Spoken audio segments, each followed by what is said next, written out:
Hi guys, I'm Woodcraft Hamster and I thought I'd do another episode on our two little Kuksas. Now, as promised from the last episode, I've sort of had a go at tidying up the inside of the bowls. It needs a bit more work and I'll probably do a separate episode on that because there was actually a lot more work involved than I realised. And I figured if you get to this stage on one of yours, it's worth running through it, so I'll probably do that next episode. But for today, what I want to do is focus on the outside of these Kuksas. Sorry guys, I just apologise for all the noise. There's quite a lot going on around here today. There's a lot of planes going over there, some guys doing some work down the road, so I just hope the audio's okay. But what I'm going to be doing is sanding down and sort of getting these ready for final sanding today. Now, if you saw my video last week, you'll know that I've put together a little sort of bench sander, belt sander kind of affair with a handheld belt sander that I've clamped into a vise, and that's what I'm using on these today. Now, it's quite a low grit sandpaper, it's about 80 grit. And that's the only belt that I've got for it at the moment because that's all I've ever needed. So this, really, I'm just going to be taking off as much of the tool marks as I can and just generally smoothing things down. And then on the next episode, when I finish these up, I'll either show you the sanding if you're interested, or if not, I can do it off camera before we come to do final finishing. So what I'm going to do, I'm going to move the camera around to my belt sander. I won't bore you with the whole process, it's quite noisy, you won't be able to hear me talk. So what I'll do is I'll just do a few shots sort of close and from far away, just so you can get kind of the idea of what it is I'm doing. Right then guys, so here is my sander setup, and as I say, you should have seen this before, and all I'm going to do is just start smoothing down the outside of this bowl.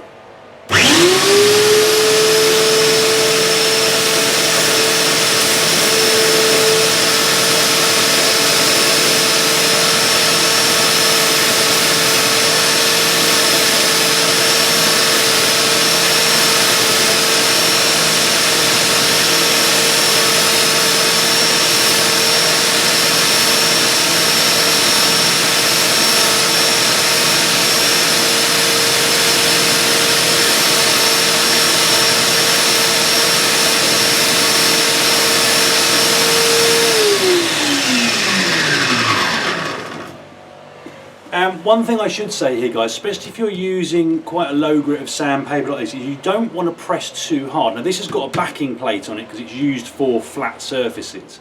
And normally on a sander like this, or if it was a proper bench sander, the belt would actually be floating, which means you can put a bit more pressure on it and you can sort of curve into it a bit more.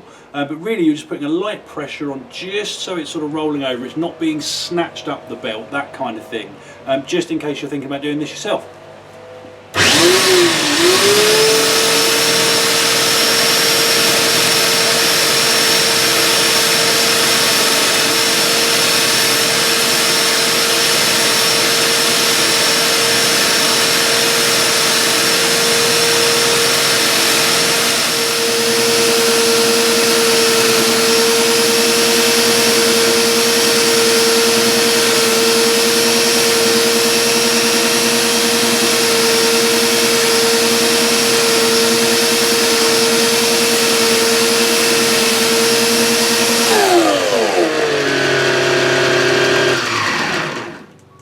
Right then guys, well that really didn't work out as planned. And first of all, let me just show you the two Kuksas. So this is the one that I haven't touched. So you can see all the nasty tool marks and everything in there.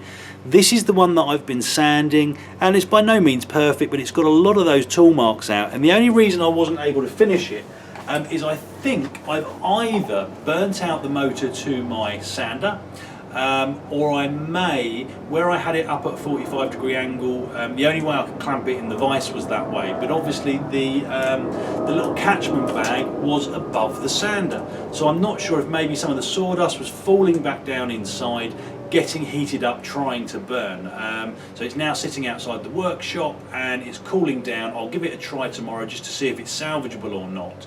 And I wasn't going to sort of mention this in the video, but I thought, you know what, I've sort of, you know, set this up thinking it was a really good idea, and if you're thinking about doing the same, I would strongly advise not to unless you know that the sander can cope with it. So I'm still not 100% sure why it's happened, and I think it's either the motor is not designed to be used at that kind of angle, because usually you'd have a flat piece of timber and you'd be planing along it with the sanding belt face down on the flat. Either that or some of the sawdust has been getting back into it and trying to burn. Either way, you know, it's not something that you want to be using. You know, I managed to get it turned off pretty quick and unplugged and put outside to cool down. But whether or not I can salvage it, I don't know. But I just wanted to mention it in case you were thinking about doing it yourself. And at the moment, it's looking like it's probably not a very good idea.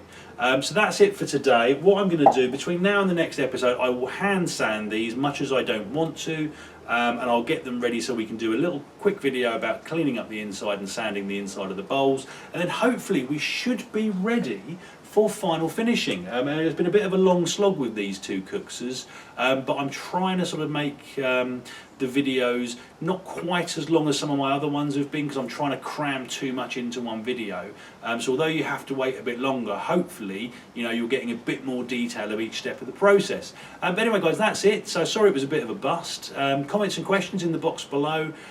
Quite happy if any of you have made something like this, or have set something up like this and it has worked. I'd be really interested to know if any of you are sort of engineering by nature, and you happen to know why it's done that.